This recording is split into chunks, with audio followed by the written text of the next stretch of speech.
Hello everyone, my name is Salma Avalos. Today is September 30th, 2018. I'm an AIDA and this is my 1.2 Philosophical Orientation Questionnaire assignment for the 700 course with Dr. Greenberg.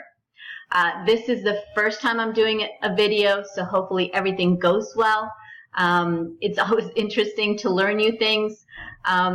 Going through the exercises, I thought it was very clear and very straight on as to where my values really are.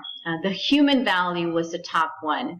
I thought that came across very clear with my personal values of family, integrity, dedication, teamwork, and development. So the human value came across in the philosophical orientation very straightforward, where I care about the relationships, the individuals, how to best go about developing them and helping supporting them.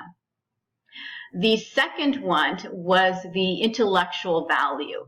I also thought that was the second, interesting, because looking at data, letting the data tell the story of how to best go about helping someone.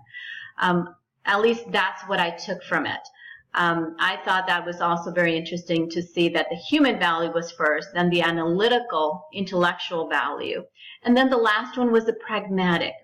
The way I took it was looking at the information, taking into consideration relationships, the individuals, looking at the data, and then how to best go about it and make an impact, supporting them. What works for one individual might not work for another. So looking at the information and how to best go about it. Anyways, this is what I took from it, and hopefully as I continue, it will help to support my values and where I want to go. Thank you. Have a good day.